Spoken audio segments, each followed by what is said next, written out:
Story 1. The Vanishing of Angela Hammond. The beach is often a place of joy, laughter, and family fun, but for one woman, it became a terrifying and haunting memory. Angela Hammond was a 20-year-old woman who disappeared from a beach in San Diego, California, under very strange circumstances. It was a sunny day in July, and Angela, along with her friends, had planned a beach day. The beach was crowded, and the warmth of the sun was inviting. Angela loved the water, so she spent most of her time swimming. She and her friends were laughing, enjoying their carefree day under the bright California sun. Late in the afternoon, Angela decided to take a break and go for a walk along the shoreline by herself. Her friends watched her stroll away, but thought nothing of it. They continued to relax on their beach towels, expecting her to return soon. But Angela never came back. After about 30 minutes, her friends became concerned and began searching for her. They checked the nearby restrooms, cafes, and even asked around the beach, but there was no sign of her. Panic set in as the sun began to set, and Angela was still missing. They alerted the authorities, and an official search was launched immediately. What made Angela's disappearance so disturbing was the complete lack of any clues. No footprints leading away from the beach, no personal belongings left behind. Nothing. It was as though she had simply vanished into thin air. A few days later, a fisherman reported something unsettling. He had found a piece of clothing tangled in his net about half a mile off the coast. It matched the description of the shirt Angela was wearing the day she disappeared. Despite this grim discovery, her body was never found. Some believe Angela might have been abducted, while others speculate she was pulled out to sea by an unusually strong current. There are even whispers of darker, more sinister forces at play, with rumors of human trafficking rings operating in the area at the time. To this day, Angela Hammond's vanishing remains unsolved, and her family continues to search for answers, haunted by the mystery of what really happened on that sunny beach day. Story 2. The Disappearance of the Bennington Family. In the summer of 2010, the Bennington family decided to take a vacation to the Outer Banks of North Carolina. They rented a quaint beach house that overlooked the Atlantic Ocean, a perfect spot for their 2-week holiday. The family, consisting of John, his wife Karen, and their 2 young children, Lucy and Max, were excited to escape the stresses of everyday life and enjoy some quality time together. The first few days of their vacation were nothing short of perfect. They built sandcastles, swam in the ocean, and enjoyed peaceful evenings watching the sunset. On the 5th day of their trip, however, things took a horrifying turn. On a particularly windy afternoon, John and Karen decided to take the kids for a walk along the more remote stretch of beach near their rental. This area was less populated and had a reputation for being somewhat eerie due to the rugged cliffs and dense fog that occasionally rolled in from the ocean. As they walked, the sky began to darken unexpectedly, and the wind picked up, creating an unsettling atmosphere. Suddenly, Max, the youngest child, spotted something unusual washed up on the shore. It was a wooden chest, old and weathered, partially buried in the sand. Excited by the discovery, John and Karen helped dig it out, expecting to find something interesting inside. But as they pried it open, the air around them grew thick with an overpowering, nauseating stench. Inside the chest was not treasure, but a collection of disturbing relics. There were old photographs of missing children, tattered dolls, and a rusted knife covered in what appeared to be dried blood. Terrified, the family quickly closed the chest and began to make their way back to the safety of their beach house. But as they hurried along the shoreline, a strange fog rolled in, reducing visibility to just a few feet. That night, they locked the doors and tried to forget about the chest, chalking it up to some twisted prank. However, the next morning, things became even more bizarre. Their rental house was completely trashed, as if someone or something had broken in. The windows were shattered, furniture overturned, and the words, "Leave now," were scrawled on the walls in red paint. Or was it blood? The local authorities were called, but they found no evidence of forced entry and no signs of an intruder. The family, shaken to the core, cut their vacation short and returned home. A few days after their departure, News broke that another family, staying in the same beach house, had also encountered the strange chest on the beach. Only this time, the family disappeared without a trace. To this day, no one knows what became of the Bennington family or the others who stayed in that cursed house. Some believe the chest is linked to an old pirate curse, while others claim it's the work of a malevolent spirit that haunts that stretch of beach. Whatever the case, the beach house remains empty, with locals too afraid to venture near it, and the beach itself is shrouded in dark rumors. Story 3. The Drowning of Sarah Mitchell. Sarah Mitchell was a 23-year-old college student who loved the ocean. Growing up in a small coastal town in Oregon, she spent most of her free time at the beach. Surfing, swimming, and sunbathing were her favorite pastimes, and she knew the coastline like the back of her hand. One summer, Sarah and a group of friends decided to celebrate their college graduation with a beach weekend in their hometown. The group was excited to unwind and enjoy a few carefree days by the water before heading off into the next phase of their lives. On the second day of their trip, Sarah and her friends decided to go for a late-night swim. The moon was full, casting an ethereal glow over the water, and the ocean looked calm and inviting. Sarah, being the most experienced swimmer, was the first to dive in. Her friends followed her, laughing and splashing as they enjoyed the cool, refreshing water. But within minutes, something strange happened. Sarah, who was only a few yards from shore, suddenly began to struggle. She flailed her arms, her laughter turning to panicked cries for help. Her friends, thinking she was joking at first, soon realized something was terribly wrong. They rushed to her, but it was as though an invisible force was pulling her under the water. Despite their efforts to reach her, Sarah disappeared beneath the surface. Her friends searched frantically, but she was gone. The Coast Guard was called in to assist, but after hours of searching, there was still no sign of her. The next day, Sarah's body washed ashore several miles down the coast. Her autopsy revealed no signs of trauma or injury, and the official cause of death was listed as drowning. However, her friends were convinced something more sinister was at play. They had all witnessed the way Sarah had been dragged under the water as if something had been holding her down.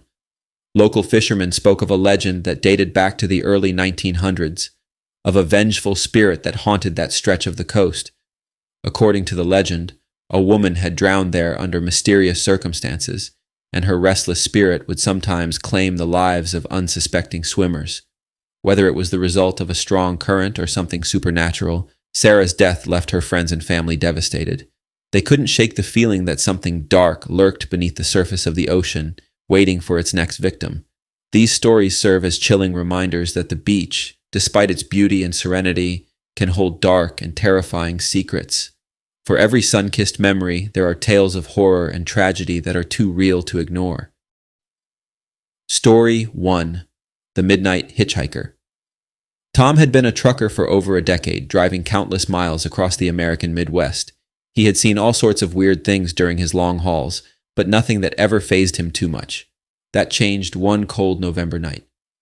Tom was driving through a desolate stretch of highway in Kansas, a place where the road stretched on forever, and the flat landscape made it seem like you could see the end of the world. He was hauling a load of produce to Denver, and he knew he had to keep driving through the night to make his delivery on time. It was around 2 a.m., and the only thing lighting up the road were his headlights and the occasional distant flash of lightning. That's when he saw her. A woman standing on the side of the road, waving her arms desperately.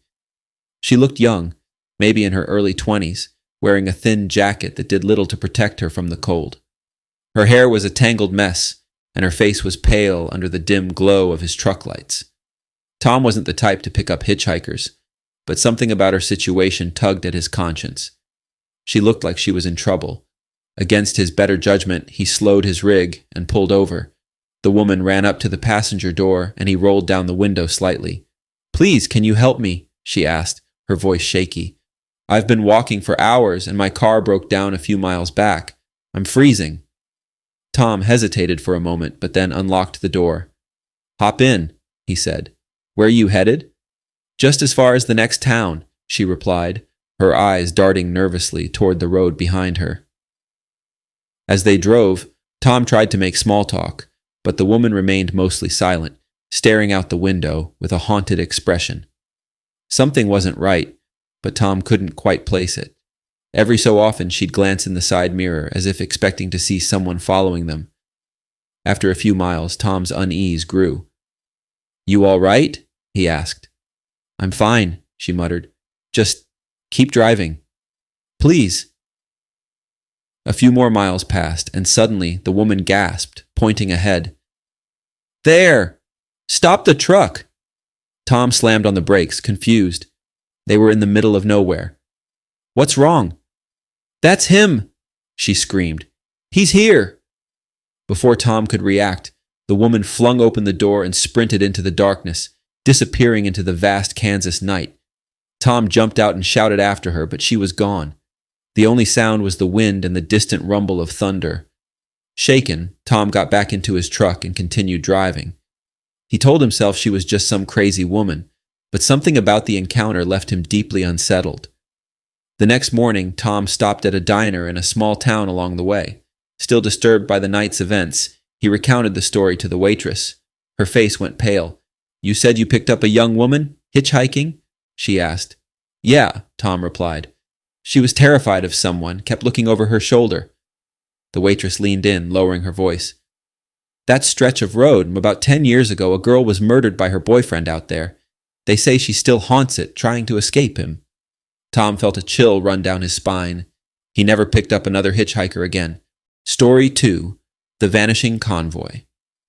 Jake had been on the road for most of his life, starting his trucking career at a young age and working his way through every corner of the United States.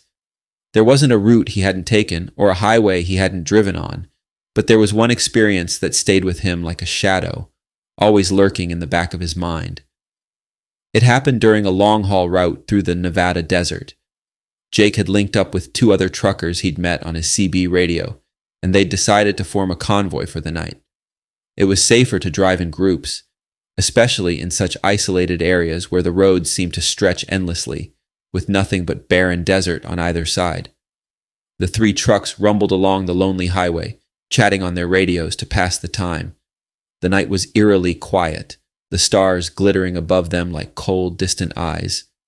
It was one of those nights when the silence was so complete that even the hum of the truck engines felt muted. They had been driving for a few hours when something strange started happening. The lead truck, driven by a man named Frank, began to slow down for no apparent reason. "Hey Frank, everything all right up there?" Jake asked through the radio. There was no reply. "Frank? You good?" Still nothing. Jake and the 3rd trucker, Dave, exchanged worried glances through their rearview mirrors. Something was wrong. Then, without warning, Frank's truck came to a complete stop in the middle of the road. "Frank, what the hell, man?" Dave yelled over the radio. No response. Jake and Dave pulled their trucks to a stop behind Frank's, the desert night now suffocatingly still. They both got out, flashlights in hand, and walked toward Frank's rig. When they reached the cab, it was empty. The door was wide open, but there was no sign of Frank. His radio was still on, crackling with static, and the engine was running, but Frank was gone. They searched the area, calling out his name, but there was no trace of him. It was as if he had simply vanished into thin air. Panicked, Jake and Dave got back into their trucks and continued driving, their radios silent. They didn't speak to each other for the rest of the night, too disturbed by what had just happened. When they finally reached a truck stop at dawn, they reported Frank's disappearance to the authorities. A search was conducted, but no trace of him was ever found. His truck was towed away, and Frank's case became yet another unsolved mystery in the desert. To this day, Jake can't explain what happened. All he knows is that the desert has a way of swallowing people whole, leaving nothing behind but empty roads and unanswered questions.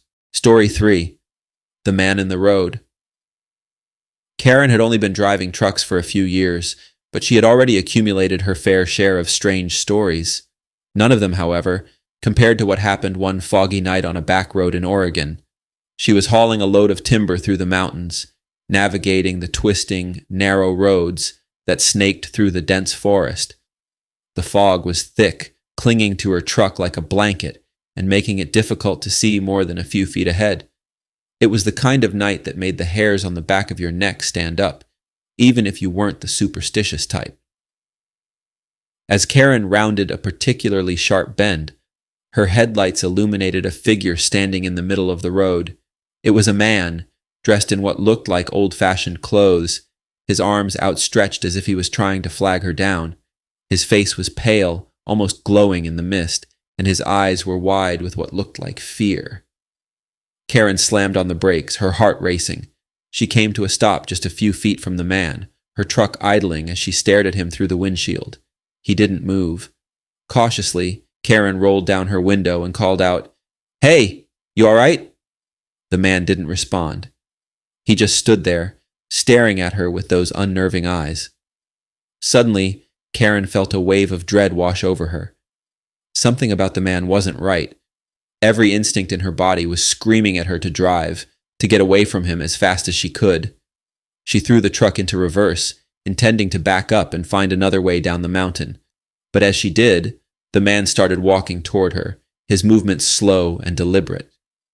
Karen's heart pounded in her chest as she shifted back into drive and floored it. The man's figure disappeared into the fog behind her, but the feeling of terror remained, clinging to her like the mist outside. When she reached the bottom of the mountain, Karen pulled into a rest stop, her hands trembling as she recounted what had just happened. She asked around, trying to find out if anyone else had seen the man, but no one had. Some of the locals, though, gave her knowing looks and told her that the road was notorious for ghost sightings. Apparently, years ago, a man had died in a car crash on that very road. Since then, truckers had reported seeing him wandering the fog, as if trying to find his way home. Karen doesn't drive that route anymore. She's not sure if what she saw that night was a ghost or something else, but she's never been able to shake the image of the man in the road, his eyes full of fear and something darker, something that still haunts her nightmares to this day. Story 1.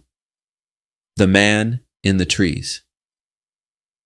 Late autumn in the northern forests of Minnesota is a place of stark beauty, but it can turn ominous as the days shorten and the winds grow cold. For Claire and her boyfriend Ben, a weekend getaway seemed like the perfect way to disconnect from their hectic city lives.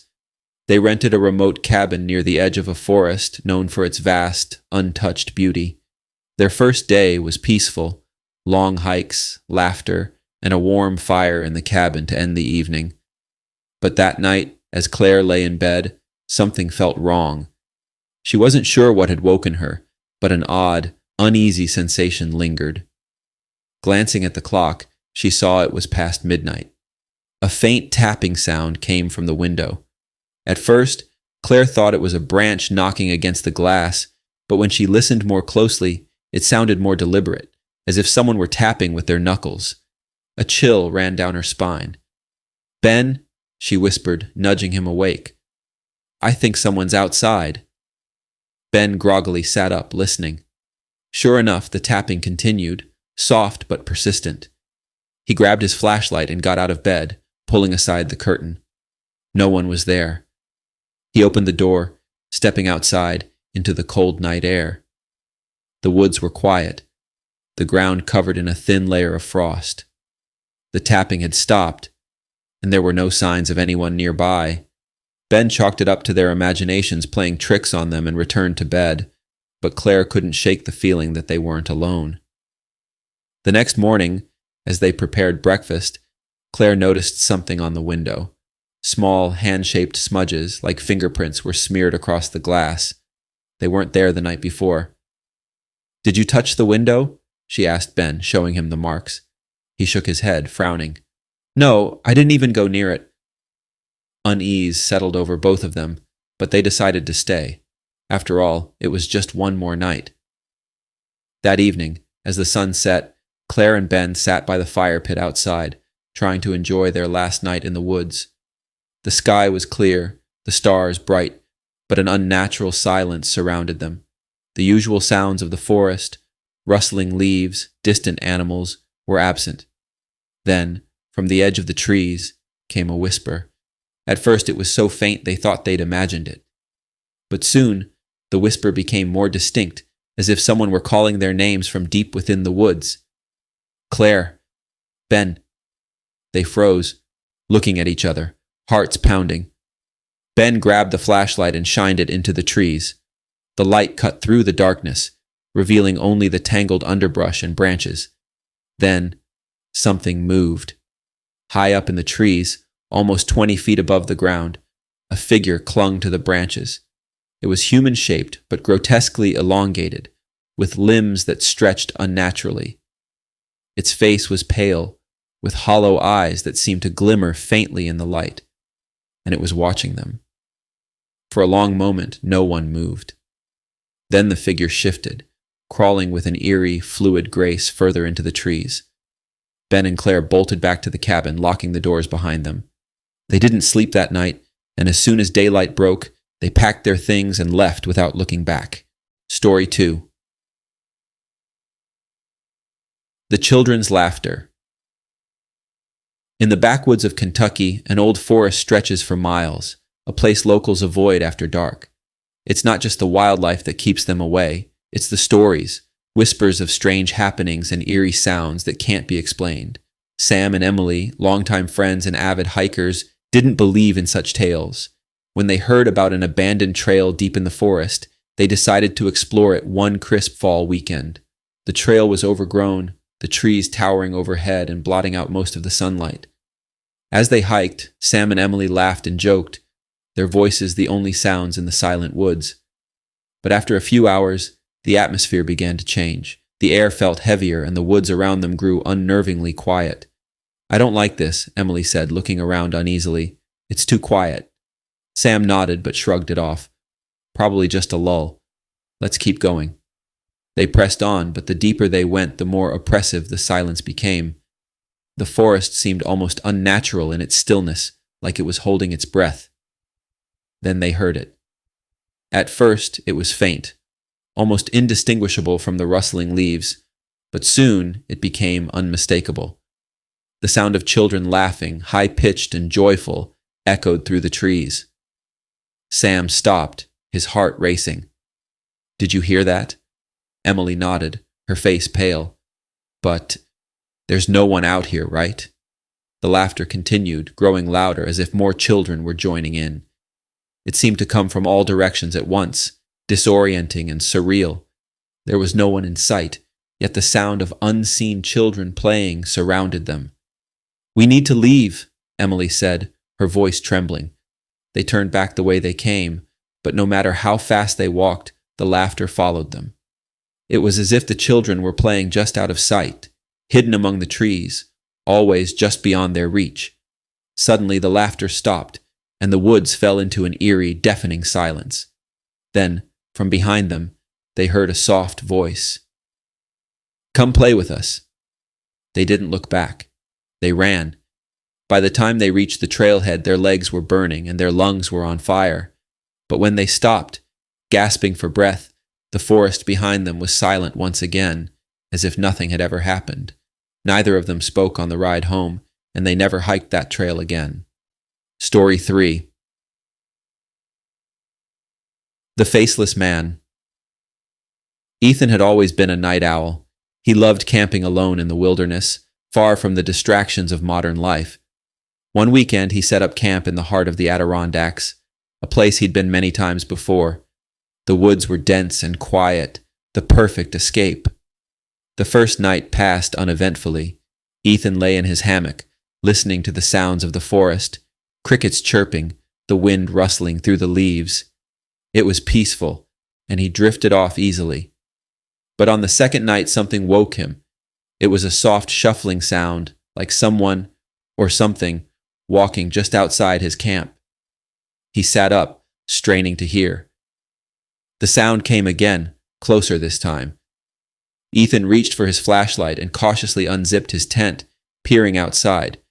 At first, he saw nothing, just the flickering shadows of the trees in the moonlight.